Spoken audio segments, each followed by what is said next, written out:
When I pulled back into my old neighborhood after 10 long years, everything looked different, except for the house I built with my own hands. But the moment my tires touched that driveway, a woman I'd never met stormed out, clipboard in hand, screaming that I was trespassing on her land. She called herself the HOA president, and within minutes she had a police officer pulling up, badge, lights, and all. But something about him didn't feel right. What kind of neighborhood sends a fake cop to chase a man off his own property? And why were they so desperate to keep me away?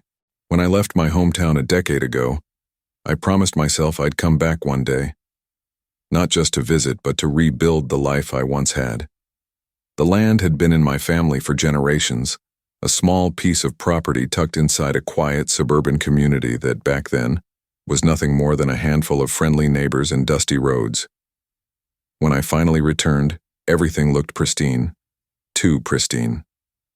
The lawns were identical, the mailboxes lined up like soldiers, and signs with community standards enforced hung at every corner. It didn't feel like home anymore. It felt like something was watching.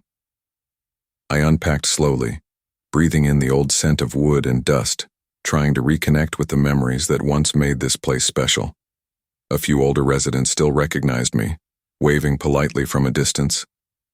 But others, especially the new faces, just stared, cold, measuring, judgmental.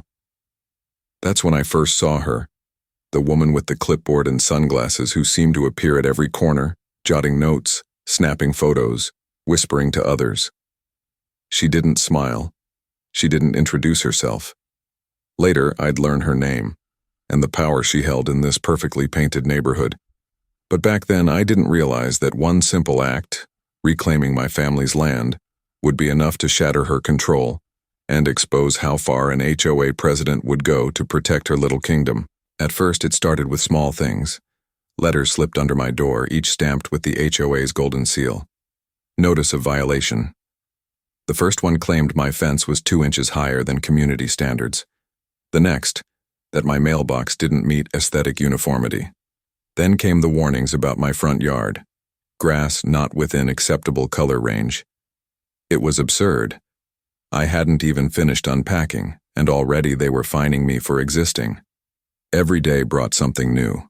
A new notice, a new complaint, a new rule. My neighbors avoided eye contact. They knew better than to question the woman with the clipboard. She was more than just the HOA president. She was the self-appointed queen of this little suburb, ruling through fear and paperwork. One morning, I caught her standing at the edge of my property, taking photos of my house like it was a crime scene. When I stepped outside, she didn't flinch. She just smirked and said, "We have standards here." I didn't argue, not yet. I thought if I stayed calm, followed their process, it would all fade away. But the more I complied, the more they pushed. The HOA board suddenly discovered that my family's property line had been incorrectly recorded. They claimed a strip of my land, the one with my driveway, belonged to the community's shared access zone.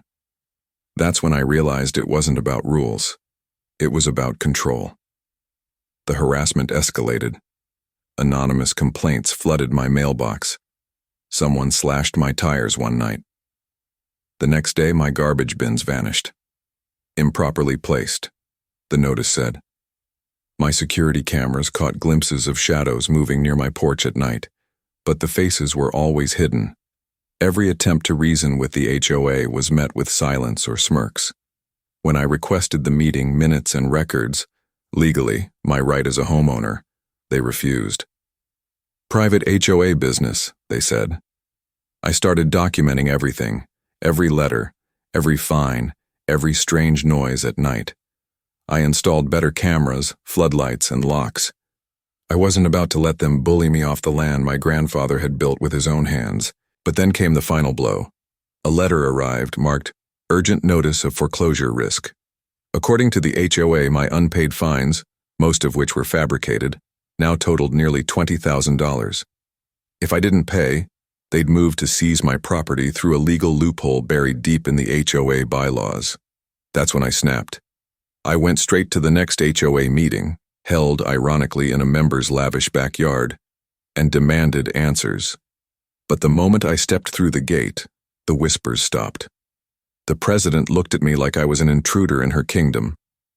She stood, smiled that same cold smile, and said, "You shouldn't be here. You forfeited your rights when you ignored our notices." I told her the truth, that I wasn't going anywhere, that this was my land, and that no paper-pushing bully was going to change that. Her expression shifted. Not fear, not anger, but amusement. She leaned in, whispered something to a man beside her, and moments later I saw flashing lights down the street. A police car, or at least what looked like one, pulled up. The man who stepped out wore a uniform, but something about it was off. No name tag, no radio. And when he spoke, his voice trembled, rehearsed. Wrong. That's when it hit me. This wasn't law enforcement. This was the HOA's last card. And I was about to call their bluff. The man in the fake uniform stepped closer, flashing a plastic badge that barely caught the sunlight. "You're trespassing," he said, glancing nervously toward the HOA president, who watched from behind her sunglasses, arms crossed like a judge waiting for the verdict. I didn't move. My heart was pounding, but not from fear, from fury. I'd had enough of the intimidation, the lies, the constant harassment. I lifted my phone and hit record. "Go ahead," I said. "Say that again." He hesitated. His hand twitched. The president snapped, "Officer, remove him from my property immediately." Her property. That was the mistake.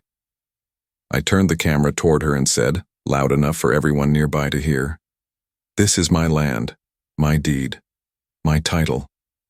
You've been trespassing for weeks, and now you've hired someone impersonating an officer?"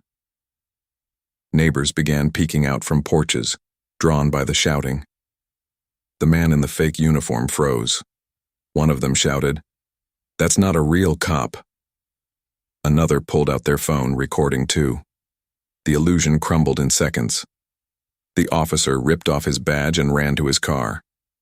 The HOA president screamed after him, realizing the performance was falling apart. I turned back to her, calm but shaking with adrenaline. "You've broken more laws than you've enforced," I said, "and now everyone's seen it." She tried to snatch my phone, but it was too late. The footage, the fake cop, the confrontation, her own words, was already uploading. Within an hour, the video spread through the entire neighborhood group chat. By nightfall, it hit social media. The queen of the HOA wasn't untouchable anymore, and for the first time in 10 years my land finally felt like mine again. But her story wasn't over yet, because power like hers doesn't disappear quietly. It fights back. In the days that followed, everything the HOA president had built, her control, her image, her fear-driven authority, began to crumble. The video spread beyond the neighborhood, picked up by local news stations, and soon reporters were parked outside her perfectly trimmed lawn asking uncomfortable questions. When the county sheriff's office confirmed the man she'd hired was not law enforcement, the investigation deepened. The HOA board scrambled to distance themselves, claiming ignorance, but records and emails I'd saved told a different story. Within weeks, she was removed from her position, fined heavily for harassment and impersonation-related charges, and eventually forced to sell her own house to pay for the legal fallout. The neighbors who once whispered and looked away started knocking on my door, not with complaints, but with quiet apologies. The community meetings changed too. Rules were rewritten. Power shifted back to the people who actually lived there. For the first time in years, the place felt like a neighborhood again, not a dictatorship in disguise. I rebuilt my home slowly, one day at a time, just like my grandfather once did. But this time I didn't just rebuild the house, I reclaimed the piece that had been stolen from it. Because sometimes standing your ground isn't just about land. It's about reminding those who hide behind power and paperwork that truth still has a voice. And once that voice is heard, no HOA rule in the world can silence it again.